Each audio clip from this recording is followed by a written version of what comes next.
오늘 주실 하나님의 말씀입니다. 고린도 후서 4장 13절에서 18절입니다.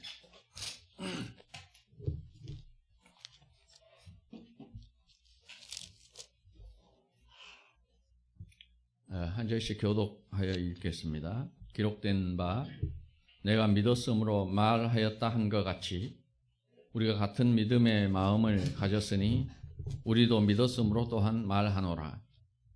주 예수를 다시 살리시니가 예수와 함께 우리도 다시 살리사 너희와 함께 그 앞에 서게 하실 줄을 아노라.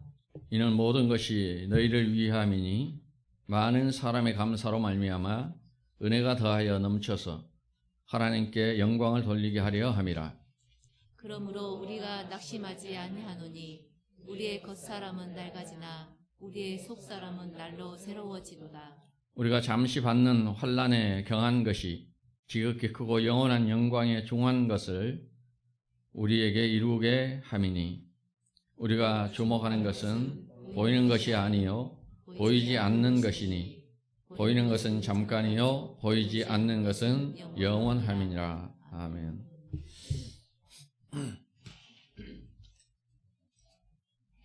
오늘 말씀을 통하여서 보이지 않는 것을 소망함 이라는 제목의 말씀을 듣고자 합니다. 지난 시간에 바울이 이렇게 말했습니다. 12절에서 사망은 우리 안에서 역사하고 생명은 너희 안에서 역사한다. 이렇게 말했습니다. 질그릇인 우리 안에 그리스도께서 살아계시기 때문에 우리가 깨어져 죽음에 넘겨짐으로 말미암아 그리스도의 생명이 흘러나와서 너희에게 생명을 주게 된다. 그러한 말씀이었습니다. 그러면서 이제 그 말씀과 연결시켜서 오늘 본문이 이제 바울이 구약의 시편에 기록된 말씀을 인용하여서 시편의 그 기자가 시편을 썼던 그 기자가 믿었으므로 말하였다라고 한 것처럼 바울 자신도 같은 믿음으로 나도 믿었으므로 말한다 이렇게 이야기를 합니다. 시편에 그래서 어떤 내용을 바울이 인용을 했는지를 우리가 봐야겠죠. 그래야 믿었으므로 말한다. 그래서 나도 같은 믿음을 가지고 나도 믿었으므로 말한다라는 바울의 의중이 무엇인가를 시편을 가서 봐야 파악이 되는 겁니다. 그 내용이 시편 116편입니다.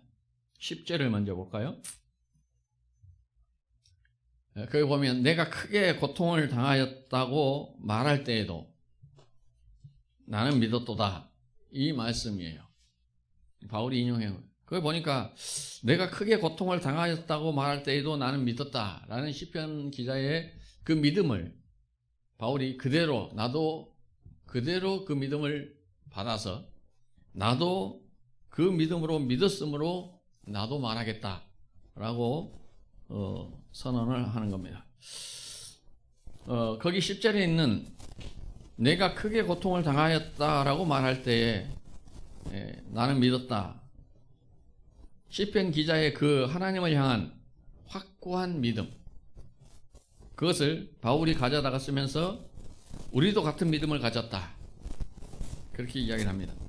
그 하나님을 향한 확고한 믿음이 어떤 믿음이었는지를 시편 이제 1절부터 보면서 우리가 파악을 해보고자 합니다. 1절부터 9절을 한번 봅시다. 여호와께서 내 음성과 내 간구를 들으심으로 내가 그를 사랑하는도다. 그의 귀를 내게 기울이셨으므로 내가 평생에 기도하리이다. 사망의 줄이 나를 두르고 수월의 고통이 내게 이름으로 내가 환난과 슬픔을 만났을 때에 내가 여호와의 이름으로 기도하기를 여호와여 주께 구하오니 내 영혼을 건지소서 하였도다. 여호와는 은혜로우시며 의로우시며 우리 하나님은 긍휼이 많으시도다. 하나님께서는 순전한 자를 지키시나니 내가 어려울 때에 나를 구원하셨도다. 내 영혼아 네 평안함으로 돌아갈지어다. 여호와께서 너를 후대하심이로다. 주께서 내 영혼을 사망에서 내 눈을 눈물에서 내 발을 넘어짐에서 건지셨나이다. 내가 생명이 있는 땅에서 여호와 앞에 행함이로다. 여호와께서 자기 음성과 간구를 들으신다 라는 믿음을 갖고 있습니다. 그래서 그를 사랑하고 나는 평생 기도하겠다 라고 합니다. 또 사망의 줄이 나를 두르고 스올의 고통, 이 지옥의 고통이란 말입니다. 스올의 고통과 환난과 슬픔을 만날 때에도 내가 여호와께 기도하였고 여호와께서는 은혜로우시며 의로우시며 긍휼이 많으심으로 나를 구원하셨다오다 이렇게 고백을 합니다. 내 영혼을 사망에서 건지시고 내 눈에 눈물을 씻기시고 내 발을 일으켜 세워주시다라는 그러한 고백을 합니다. 그러한 믿음이 있었기에 내가 크게 고통당하였다고 말할 때에도 나는 믿었다 이렇게 노래를 하고 있습니다. 바울은 이 시인의 그 믿음을 내가 가졌고 나도 그렇게 하나님을 믿음으로 또한 말할 수 있다 이렇게 고백을 합니다. 한마디로 말하면 우리가 질그릇에 보배를 가졌다라는 것입니다. 내 안에 보배이신 그리스도를 모시고 있기 때문에 그리스도께서 나와 함께 하심을 내가 믿기 때문에 내가 담대히 말할 수 있다라는 고백이 되겠습니다. 그러면서 오늘 본문 14절에서 주 예수를 살리신 이가 우리도 살리사 너희와 함께 그 앞에 서게 하실 것을 믿는다 이렇게 말합니다. 즉 하나님께서 그리스도를 죽음에서 살리신 것처럼 우리도 죽음에서 살리셔서 하나님 앞에 서게 하실 것을 확신하고 있다. 구약의 시편의 기자가 하나님을 확신한 것처럼 이 사도 바울도 죽음 가운데서 우리를 구원하실 그 하나님을 확신하고 있다. 그래서 시편 기자의 그 믿음이나 바울의 믿음이 같은 믿음이다 라고 말하는 겁니다. 그래서 결국 바울이 말하고자 하는 것은 이겁니다. 그러니 죽음도 두렵지 않다. 우리를 죽음 가운데서 살리실 그리스도를 내가 믿기 때문에 그 하나님을 믿기 때문에 죽음도 두렵지 않다 라는 말입니다. 그래서 12절에서 지난주에 읽었던 12절에서 그런즉 사망은 우리 안에서 역사하고 생명은 너희 안에서 역사한다 라고 말할 수 있었다라는 겁니다. 즉 날마다 나는 죽는다 그 말이에요. 사망이 우리 안에서 역사한다는 것은 나는 날마다 죽는다. 그러나 그 죽음을 두려워하지 않는다 그 말이죠. 바울이 인용해온 그 시편에서는 이렇게 고백을 합니다. 12절에서 15절에 내게 주신 모든 은혜를 내가 여호와께 무엇으로 보답할까? 내가 구원의 잔을 들고 여호와의 이름을 부르며 여호와의 모든 백성 앞에서 나는 나의 서원을 여호와께 갚으리로다. 그의 경건한 자들의 죽음은 여호와께서 보시기에 귀중한 것이로다. 보배를 가진 자로서 하나님의 이 큰 사랑과 은혜 앞에 우리가 무엇으로 보답할꼬? 라고 찬송을 하죠. 여호와를 찬송하고 그의 이름을 높이며 모든 백성 앞에서 나의 서원을 갚겠다 이렇게 고백을 합니다. 나의 서원을 갚겠다. 그 서원이 뭘까요?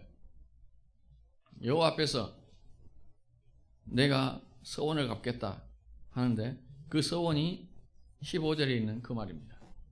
그의 경건한 자들의 죽음은 여호와께서 보시기에 귀중한 것이로다. 그러니까 내가 여호와께 서원을 갖겠다라는 것은 바로 죽음입니다. 경건한 자들의 죽음. 우리가 죽음에 넘겨지는 것. 바로 나의 옛 자아가 죽음에 넘겨지는 겁니다. 나의 죄성이 죽음에 넘겨지는 것입니다. 나의 교만과 고집과 나의 아집이 죽음에 넘겨지는 겁니다. 그 경건한 자들의 죽음을 여호와께서 귀중하게 보신다 라고 시편 기자가 노래를 하고 있습니다. 우리가 죽음에 넘겨져야 하는 것은 바로 너희를 위함이다 라고 바울이 이야기를 하죠. 지금 고린도 교회를 향해 편지를 쓰고 있는 중이니까요. 우리가 죽음에 넘겨지면 바로 너희를 위함이다 이렇게 말을 합니다. 즉 너희 안에 생명이 싹 틀 수 있도록 하기 위함이다. 너희 안에 생명이 싹 틀 수 있도록 하기 위하여 우리가 날마다 죽음에 넘겨진다. 그 말이죠. 15절에서 이렇게 이야기를 합니다. 이는 모든 것이 너희를 위함이니 많은 사람의 감사로 말미암아 은혜가 더하여 넘쳐서 하나님께 영광을 돌리게 하려 함이라. 여기서 모든 것이 너희를 위함이다 라고 합니다. 우리는 주의 사자입니다. 사자들이죠. 하나님 앞에서 그리스도를 드러내야 할 사명을 받은 그런 존재라는 뜻입니다. 그렇기에 죄에 대하여 우리가 죽고 의에 대하여 살아서 많은 사람들로 하여금 구원의 은혜를 깨달아 감사함이 넘쳐나게 하는 것이 우리 새 언약의 일꾼된 사람들의 사명이라는 거죠. 그로 인해서 하나님께 영광이 돌려지게 될 것이다 라고 바울이 이야기를 합니다. 이제 바울 사도가 모든 것을 너희를 위하여 함은 이라고 말할 때에 바울 사도가 고린도 교회를 위하여 한 일이 무엇일까요? 예수 믿으면 나처럼 성공한다 이 이야기를 고린도 교회에다 했을까요? 아닙니다. 오히려 자신이 얼마나 핍박을 많이 받았는지 그것을 말했고, 그리고 연약함과 주림과 사형 선고를 받은 자처럼 세상의 찌꺼기 같은 그런 대접을 받았다 라는 것을 고린도 교회에다 말하고 있습니다. 즉 나의 약함이 그리스도의 강함을 드러낸다는 것을 바울이 말하고 있습니다. 그래서 내가 죽어야 그리스도가 드러나고 그리스도가 드러나야 그것이 너희에게 생명이 되고 그래야 그것이 하나님께 영광이 된다. 그 이야기를 하는 겁니다. 고린도후서 4장 11절에 봐볼까요? 우리 살아있는 자가 항상 예수를 위하여 죽음에 넘겨지면 뭐라 그래요? 살아있는 우리가 항상 예수를 위하여 죽음에 넘겨져야 된다. 그럴 때 어떻게 된다고요? 예수의 생명이 또한 우리 죽을 육체에 나타나게 하려는 것이다. 우리가 예수를 위하여 날마다 죽어야 그리스도의 영광이, 예수의 생명이 우리에게 나타나게 된다. 그 이야기죠. 우리가 죽음에 넘겨져야 예수의 생명이 나타납니다. 내가 살아있으면 그리스도의 생명이 나타날 수가 없다라는 말이기도 하죠. 그리스도의 생명이 나타나지 않는 신앙, 그리스도의 생명이 나타나지 않은 신앙, 그것은 바로 내가 사는 것이고 주를 믿는 신앙이 아닌 것입니다. 예수의 생명이 나타나지 않은 그런 신앙은 주를 믿는 신앙이 아니에요. 열심히 신앙생활을 한다고 하지만 그것은 자기 자신을 믿는 신앙이죠.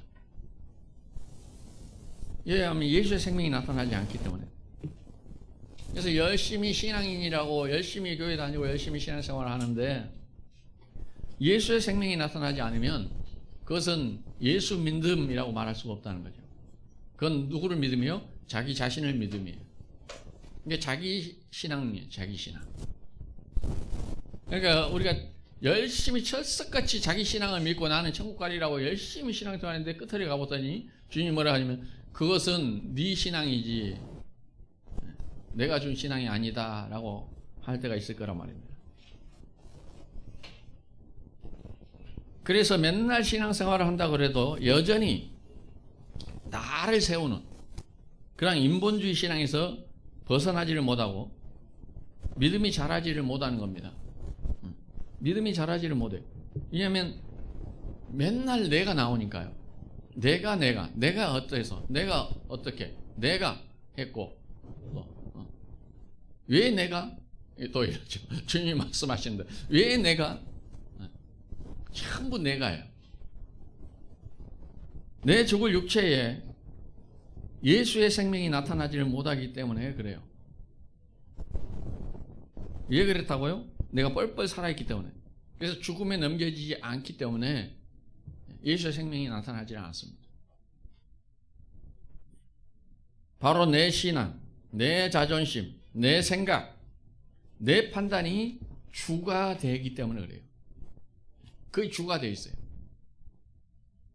늘 그런 식의 믿음 생활을 하고 있는 겁니다. 그러니 늘 믿음이 제자리 걸음만 하고 있는 거예요. 그래서 늘 믿음이 제자리 걸음. 수요일에 우리가 묵상했듯이 우리는 주의 군사로 부름받아서 천성을 향해 싸우며 가야 하는 존재입니다. 천성을 향해 싸우며 가야 되는 존재예요. 그렇게 싸우며 나아갈 군사로 하나님께서는 우리를 무장시켜 주셨다라고 그랬죠, 수요일날. 그게 뭐라 그랬습니까? 아까 백지사님 기도하실 때도 이야기를 하시더만 하나님의 전신갑주예요, 그게. 우리를 무장시켰어요, 군사로. 하나님이 전신갑주를 입혀준 거예요. 전신, 머리끝에서 발끝까지 하나님이 완벽하게 입혀주셨어요. 하나님께서 준비하신 그 전신갑주를 우리에게 입혀주신 겁니다. 그러므로 이제는 어떠한 공격도 우리가 이겨낼 그러한 완벽한 무장을 하게 되었어요. 이게 예수 믿는 사람들에게 주어진 영적인 무장입니다. 예수 믿는 순간, 내가 주를 고백하는 순간 하나님은 우리 머리끝에서 발끝까지 완벽하게 영적 무장을 시켜줍니다. 내가 하는 게 아니고 하나님이 준비한 그 전신갑주를 입혀준다고 말합니다. 그렇게 완벽하게 우리가 하나님의 전신갑주를 입고 있으면서 여전히 두려워서 또는 하나님을 불신하여 나아가지를 못하고 그 자리에 머물러 서 있는 것이죠. 싸우며 한 걸음 한 걸음 나아가야 하는 것이 우리의 신앙생활이라 했습니다. 그런데 하나님이 완벽하게 우리를 전신갑주로 무장시켜 줬는데도 불구하고 두렵고 무서워서 벌벌 떨고 나아가지를 않고 있음. 그래서 우리의 신앙생활이 늘 제자리 걸음인 거죠. 주님이 뭐라 했어요? 내가 세상을 이겼노라. 그러니 어떻게 하라? 담대하라. 담대하라. 우리의 전신갑주를 우리에게 입혀 놨을 때에 좀 이따 읽어보겠습니다만 그 부분을 불화살이 우리를 쏴도 끄떡없는, 즉 완벽한 하나님의 보호막이 우리에게 쳐져 있다, 그 이야기입니다. 그런데 왜 두려워하냐는 거죠. 그리고 우리의 싸울 무기도 우리 손에 쥐어줬다 그랬어요. 뭐라 그랬습니까? 성령의 검, 바로 하나님의 말씀이라 그랬습니다. 그 말씀 붙들고, 즉 그 하나님의 말씀을 믿고 온전히 신뢰하고 그 말씀으로 싸우는데, 싸우는 방법은 뭐다? 기도라. 싸우는 방법은 기도라 그랬어요. 한번 볼까요? 에베소서 6장 13절에서 18절. 그러므로 하나님의 전신갑주를 취하라. 이는 악한 날에 너희가 능히 대적하고 모든 일을 행한 후에 서기 위함이라. 그런즉 서서 진리로 너희 허리띠를 띠고 의의 호심경을 붙이고 평안의 복음이 준비한 것으로 신을 신고 모든 것 위에 믿음의 방패를 가지고 이로써 능히 악한 자의 모든 불화살을 소멸하고 구원의 투구와 성령의 검 곧 하나님의 말씀을 가지라. 모든 기도와 간구를 하되 항상 성령 안에서 기도하고 이를 위하여 깨어 구하기를 항상 힘쓰며 여러 성도를 위하여 구하라. 아까 시편 기자도 뭐라 그랬어요? 하나님을 내가 신뢰하니 그 하나님을 믿으니 평생 뭐 하겠다 그래요? 기도하겠다.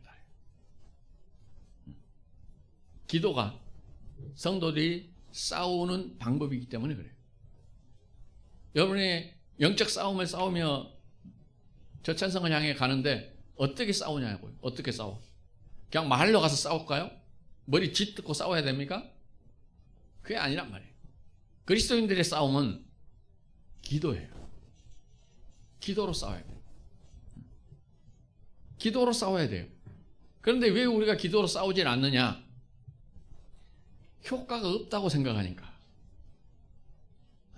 기도만 하고 있으면 무슨 그게 효과가 있겠습니까? 가서 피켓 들고 나가고 무기 들고 나가고 가서 치고받고 싸워야 이게 빠른 효과가 나타나지 않겠습니까? 라고 생각하기 때문에 기도로 싸울 생각을 안 해요. 그런데 우리가 직접 나가서 몸으로 부딪히며 싸우면 우리만 박살납니다. 그러나 우리가 기도로 싸우면 주님이 싸우시는 거예요. 하나님이 싸우시기 때문에 그 싸움은 능히 이길 수 있는 싸움인 거예요.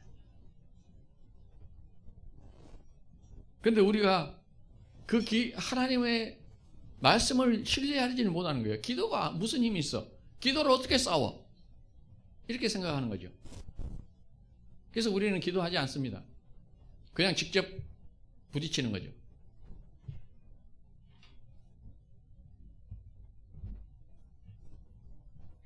자기 자신을 믿는 신앙은 하나님의 말씀을 들으려 하지 않고 그래서 결국 기도로 묻지 않습니다.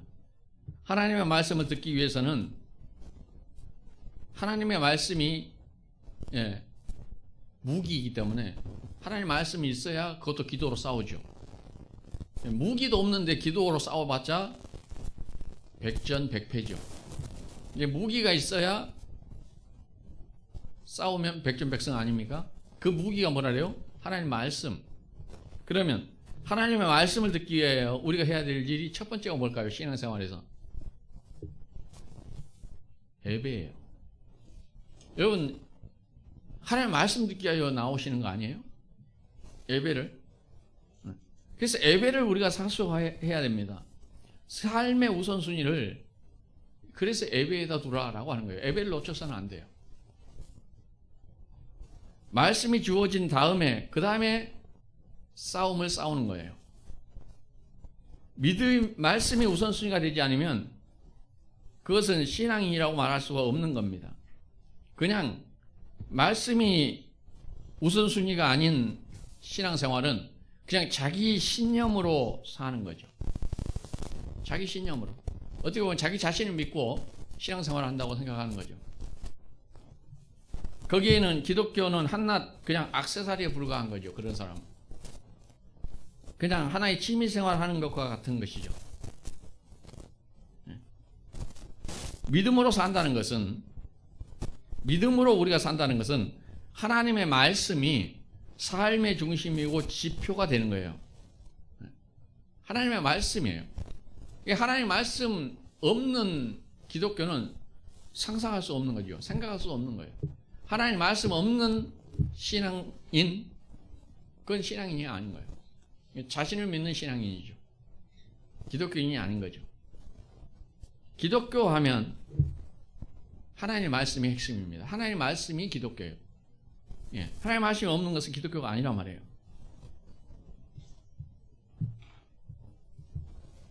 그래서 그 말씀이 중심이고 지표가 되기 때문에 말씀으로 살기 위해서는 계속적인 말씀을 들어야 되는 겁니다.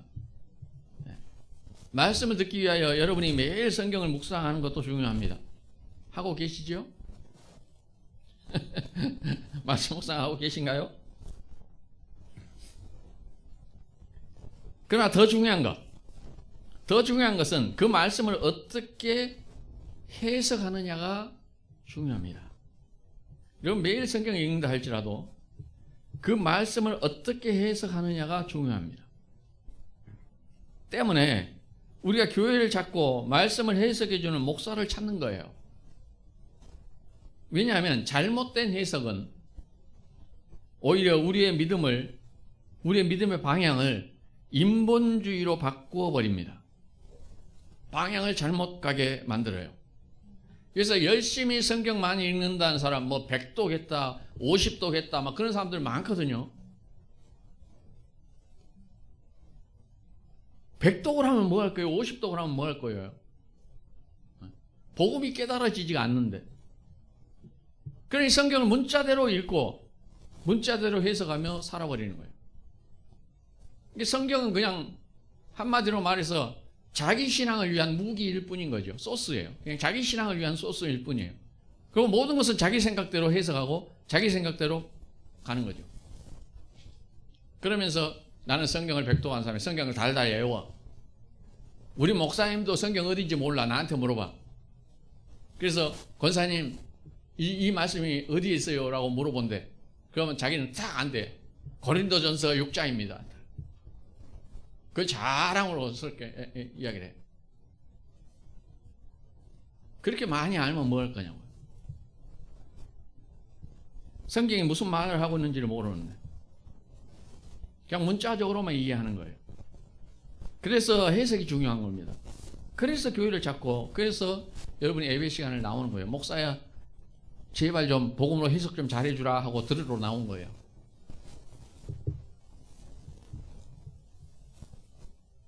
이렇게 첫 번째는 말씀을 받고, 그 다음은 그 말씀이 나에게 적용되기 위해서 그 말씀을 붙잡고 우리는 기도해야 됩니다.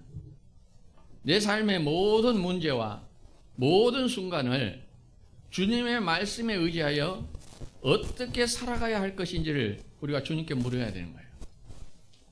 주님의 말씀에 의지하여 주님께 물어야 돼요. 그리고 주님의 인도하심 앞에서는 우리가 순종하도록 기도해야 합니다. 주님의 말씀 앞에서 순종하도록 기도해야 돼요. 그러니까 기도도 말씀 붙잡고 기도한다 그래서 그게 전부 이 옳은 기도가 될 수가 없는 것이, 우리가 말씀 붙잡고 말씀 기도라고 많이 하죠. 말씀 기도라 그러니까 주님 구하는 자에게 주신다 그랬잖아요. 그러니까 내가 지금 그 말씀을 붙잡고 기도합니다. 오늘 5천만 원을 주시옵소서. 그래서 뭐라 하냐면 나는 말씀 붙잡고 기도했어요. 그건 아니죠. 말씀 붙들고 기도한다는 것은 기도를 통하여서 하나님이 나에게 깨닫게 해주시는 그 말씀에 순종하는 거예요.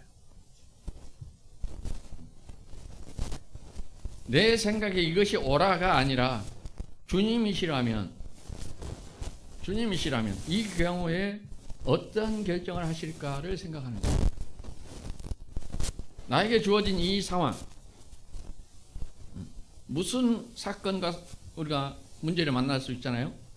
그리고 또 이 시간, 이 방향이 과연 주님이 기뻐하실 것인가, 이것을 늘 생각하면서 말씀 속에서 답을 얻고자 해야 된다 그 말입니다.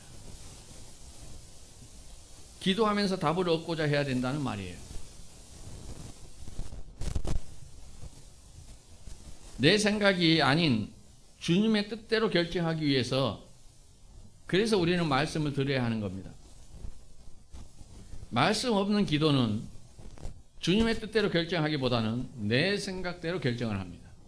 왜냐하면 내가 원하는 방향을 이미 정해놓고 기도를 하니까.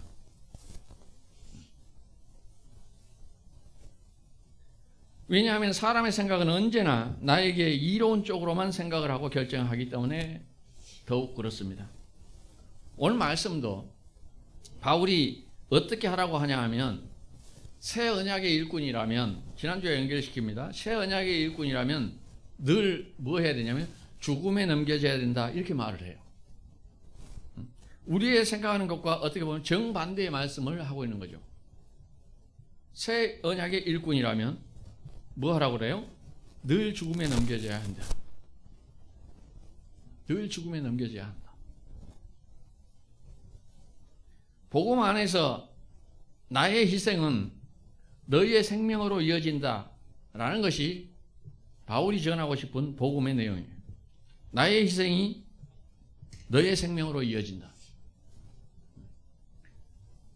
성경을 50도 해도 100독을 해도 이게 깨달아지냐고요. 쉽지 않습니다.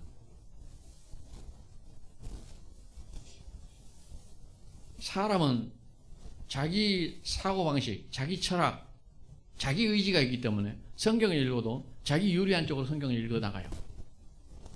그래서 자기 좋은 이야기, 자기에게 유리한 이야기, 그것만 붙들어요. 성경 읽으면서. 이건 나에게 불리하다 싶으면 사람은 잊어먹습니다. 버리고 잊어먹어. 그리고 나에게 유리하게 써진 성경만을 정확하게 기억을 해요. 이게 인간입니다. 네 시작은 미약하였으나 네 나중은 창대하리라. 이런 건 정확하게 기억합니다. 너무너무 정확하게. 우리가 날마다 죽음에 넘겨져야 된다. 이런 이야기는 읽고도 어이 빨리 지나쳐버리고 잊어버리고 생각하고 싶지가 않아. 지나가. 이건 빨리빨리 지나가야 돼.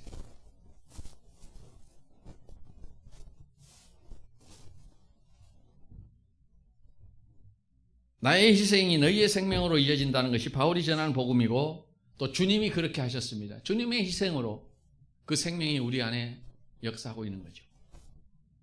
그래서 오늘 보면 16절에서도 이렇게 말합니다.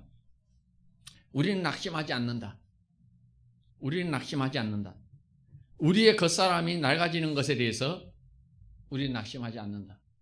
그래요. 우리의 겉사람이 낡아지는 것, 즉 죽음에 넘겨짐, 그걸 같은 의미로 이야기를 하고 있는 거예요. 그거에 대해서 우리는 낙심하지 않는다.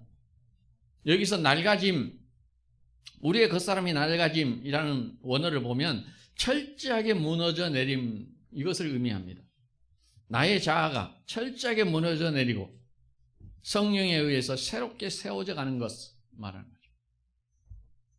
바울 자신에게 있어서 겉사람의 이 낡아짐은 그에게 끊임없이 다가오는 고난 속에서 철저하게 낮은 자리로 이동되어져 가고 있는 그의 모습을 의미하는 겁니다.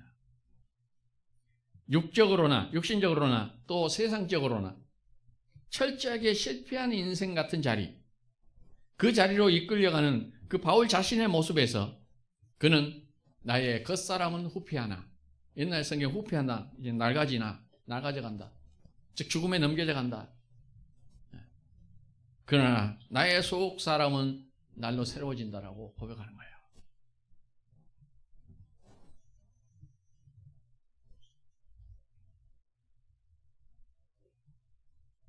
고린도 후서를 볼까요? 11장 23절에서 27절. 그들이 그리스도의 일꾼이냐 정신없는 말을 하거니와 나는 더욱 그러하도다. 내가 수고를 넘치도록 하고 옥에 갇히기도 더 많이 하고 매도 수없이 맞고 여러 번 죽을 뻔하였으니 유대인들에게 40에서 하나 강한 매를 5번 맞았으며 3번 태장으로 맞고 1번 돌로 맞고 3번 파선하고 일주야를 깊은 바다에서 지냈으며 여러 번 여행하면서 강의 위험과 강도의 위험과 동족의 위험과 이방인의 위험과 시내의 위험과 광야의 위험과 바다의 위험과 거짓 형제 중에 위험을 당하고 또 수고하며 애쓰고 여러 번 자지 못하고 줄이며 목마르고 여러 번 굶고 춥고 헐벗었노라. 앞으로 고린도 후서니까 우리가 배워갈 내용입니다. 바울의 삶이 이거였어요. 이것이 뭐예요? 날마다 나는 죽음에 넘겨진다. 즉 나의 겉사람은 낡아진다. 이게 표본입니다. 이뿐인가요?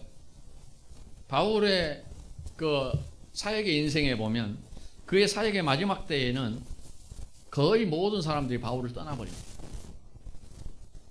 한번 볼까요? 디모데후서 4장 10절에서 16절.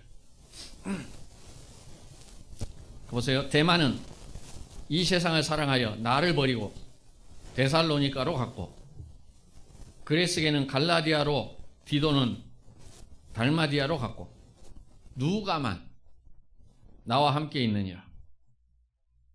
네가 올 때에 마가를 데리고 오라. 그가 나의 일에 유익하니라. 두기고는 에베소로 보내었노라. 네가 올 때에 내가 들어와 가보의 집에 둔 겉옷을 가지고 오고 또 책은 특별히 가죽 종이에 쓴 것을 가져오라. 구리 세공업자 알렉산더가 내게 해를 많이 입혔으며 주께서 그 행한 대로 그에게 갚으시리니 너도 그를 주의하라. 그가 우리 말을 심히 대적하였느니라. 내가 처음 변명할 때에 나와 함께한 자가 하나도 없고 다 나를 버렸으나 그들에게 허물을 돌리지 않기를 원하노라. 보세요. 바울이 지금 디모데 후서를 쓸 때는 내 죽을 날이 가까웠다 라는 그때입니다. 죽을 날이 다가왔다라고 고백하는 그 마지막 편지에서 세상적으로는 철저하게 실패한 모습으로 나타납니다. 사람들이 이 세상을 사랑하여 떠나버렸고 특별히 구리 세공업자 알렉산더가 내게 해를 많이 입혔고 또 내가 처음 변명할 때 있었던 사람들도 모두 나를 떠났다라고 합니다. 여기서 내가 처음 변명할 때 이게 무슨 말이냐 하면 그가 처음에 로마의 법정에 섰을 때예요. 유대에서 예루살렘에서 잡혀서 이제 로마 법정으로 나는 가기를 원한다. 그래서 쉽게 말해서 항소를 한 거죠. 그래서 로마 법정에 가서 로마 법정에 서게 되는데 그때를 말합니다. 당시에 법정에 서게 되면 그의 동료나 또는 그의 친구들이 함께 도와주는 것이 관례였습니다. 그래서 아마 처음에는 바울이 첫 번째 법정에 섰을 때 친구들이나 그를 도왔던 사람들이 있었을 거예요. 함께 변론하고 함께 도와줬던 사람들이 있었을 겁니다. 근데 뭐라 그러냐면 그 친구들이 이제는 뭐예요? 모두가 다 나를 떠나버렸다 라고 하는 거예요. 그러나 바울의 겉사람은 이렇게 낡아지지만 그의 속사람은 날로 새로워진다 라고 말합니다. 다 나를 버렸으나 그들에게 허물이 돌려지지 않기를 바란다 라는 것이 바울의 마음이죠. 그것이 뭡니까? 바울의 속사람이 날로 새로워지는 거예요. 또 이어지는 17절에서 18절을 한번 볼까요? 디모데후서 4장 17절 18절에 보면 이렇게 이야기합니다. 주께서 내 곁에 서서 나에게 힘을 주심은 나로 말미암아 선포된 말씀이 온전히 전파되어 모든 이방인이 듣게 하려 하심이니 내가 사자의 입에서 건짐을 받았느니라. 주께서 나를 모든 악한 일에서 건져내시고 또 그의 천국에 들어가도록 구원하시리니 그에게 영광이 세세무궁토록 있을지어다. 아멘. 이러한 철저한 고통과 환난과 박해와 그리고 사람들이 철저하게 바울을 버리고 떠나버린 이런 상황에서 바울이 뭐라냐면 주께서 내 곁에 서서 나에게 힘을 주고 계신다. 어떻습니까? 바울이 전혀 세상적인 환경, 세상적인 사람들을 의지하지 않고 그들을 바라보지 않았다는 거예요. 어떤 상황에서도 모두가 나를 버리고 배신하고 떠나버려도 바울이 누구를 바라봤어요? 주님. 내 곁에 서 있는 그 주님을 본 거예요.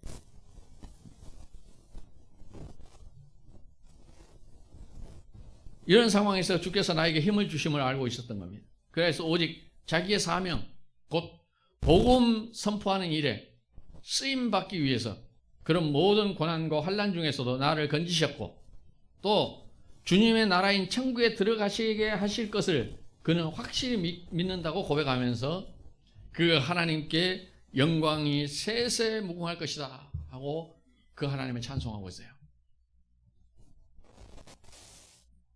어떻습니까? 우리가 낙담하지 않을 수 있는 근거가 바로 이런 것 아니겠습니까? 어떤 고난이 닥쳐와도 우리가 주께 받은 사명, 곧 복음 전하는 일에 쓰임받게 하시며 그 사명을 감당하게 하시려고 우리를 건지시고 도우시는 하나님이십니다. 만약에 우리를 건지지 아니하실지라도 그리 아니하실지라도 우리를 죽음에 넘겨줄지라도 실질적인 육체적인 죽음에 우리를 넘겨줄지라도 우리는 천국으로 인도하실 그분을 믿기 때문에 낙심하지 않고 찬송할 수가 있게 된다라는 것입니다. 나의 옛사람이 죽어지는 그 현장에 우리의 속사람이 날로 새로워지는 경험을 하게 되는 겁니다. 여러분의 속사람이 새로워지는 그 경험은 어디서 하느냐? 나의 옛사람이 죽어지는 그 자리에서 하게 돼요. 본문 17절이 뭐라고 합니까? 우리가 잠시 받는 환난에 경한 것, 이렇게 말합니다. 어떻게 우리가 당한 환난이 가볍겠습니까? 여러분이 조그마한 환난을 당해도 그것은 여러분에게 크게 느껴지잖아요. 실질적으로 우리가 당하는 환난들은, 고난들은 쉽지 않습니다. 그래서 환난이고 고난인 거죠. 쉽지 않아요. 아무리 작은 것을 당해도 쉽지 않습니다. 그러나 바울이 그것이 가볍다라고 이야기를 하는 것은, 아까도 봤잖아요. 바울이 두들겨 맞고 죽음을 당하고 강의 위협과 동족의 위협과 배신과 이런 환난들이 어떻습니까? 죽음의 위협을 당하는 그런 환난들이 그게 어떻게 가볍겠습니까? 근데 바울이 그런 모진 고난을 다 당하고도 고백하기를 그것은 가볍고 적은 거다, 이렇게 표현을 합니다. 왜냐하면 크고 영원한 천국과 비교할 만한 것이 되지 못하기 때문에. 바울은 크고 영원한 그 영광, 그 천국을 바울은 이미 환상을 통하여, 계시를 통하여 바울이 천국을 봤기 때문에 그래요. 유일하게 천국을 봤던 사람이 바울이 아닙니까? 그가 천국을 봤기 때문에 그가 당한, 이 땅에서 당한 그 죽음의 위협과 그 환난과 고난을 작고 경한 것이다, 이렇게 표현할 수 있었던 거예요.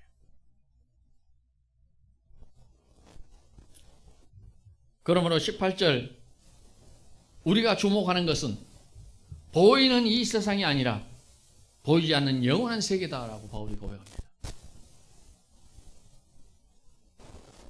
히브리서 볼까요? 11장 1절에서 2절. 믿음은 바라는 것들의 실상이요 보이지 않는 것들의 증거니 선진들이 이로써 증거를 얻었느니라.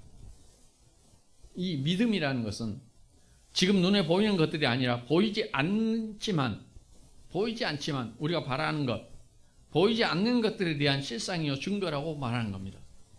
보이지 않고 손에 잡히지 않지만 우리가 소망할 수 있는 그 근거가 바로 뭐냐면 믿음이라는 겁니다. 믿음. 로마서 8장 24절에서 25절 보겠습니다. 우리가 소망으로 구원을 얻었음에 보이는 소망이 소망이 아니니 보는 것을 누가 바라리요? 만일 우리가 보지 못한 것을 바라면 참음으로 기다릴지니라. 우리의 소망이라는 것, 믿음을 인하여 소망을 갖게 되는데, 그 믿음 있는 자들은 소망을 갖게 돼요. 그 소망은 뭐냐? 눈에 보이는 것이 아니라는 말이에요. 눈에 보이는 소망이 어떻게 소망이겠어요? 눈에 보이지 않지만 우리가 바라는 것, 그것이 믿음으로 바라는 우리의 소망이에요. 그게 영생이고 그게 천국 아니겠어요? 그래서 우리가 보지 못한 것을 우리가 소망하게 되면 우리는 어떻게 된다?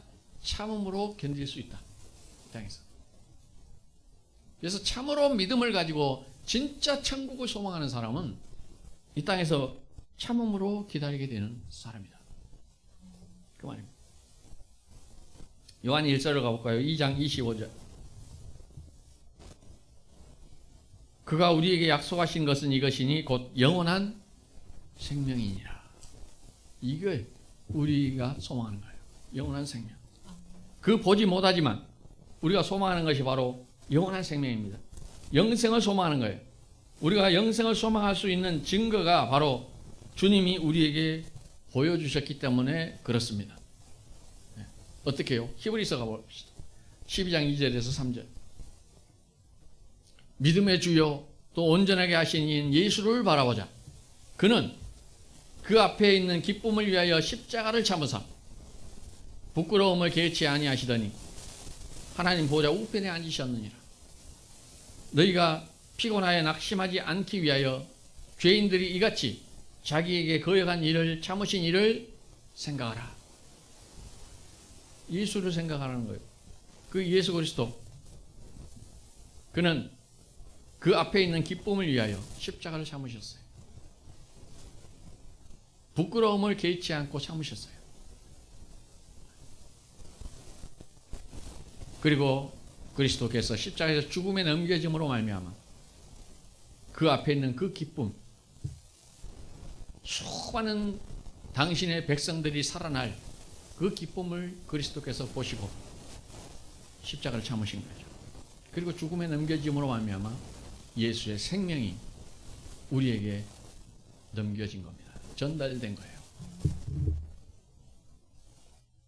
우리 죄를 대신하여 죽으신 주님의 그 십자가와 그의 부활과 그의 승천으로 말미암아 우리가 확신을 갖고 소망을 갖게 되는 것입니다.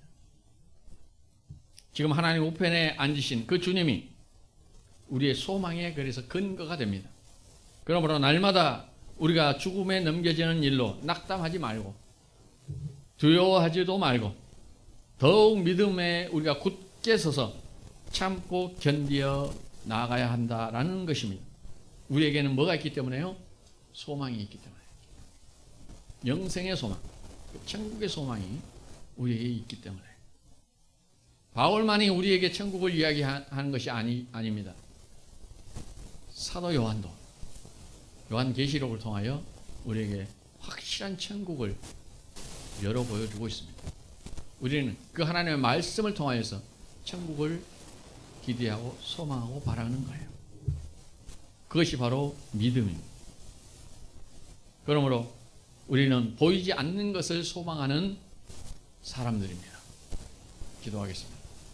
주님 감사합니다.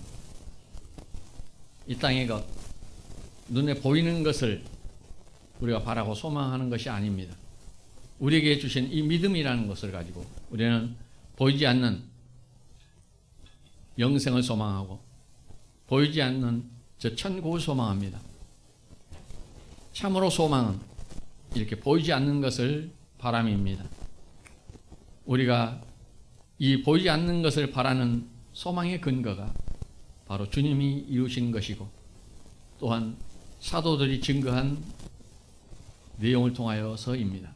그러므로 우리가 하나님의 말씀을 굳게 붙들고 붙잡고 믿고 의지하며 천국을 소망하며 이 땅에서 삶을 묵묵히 견디며 이기고 나아가게 하여 주옵소서. 예수님의 이름으로 기도하옵나이다.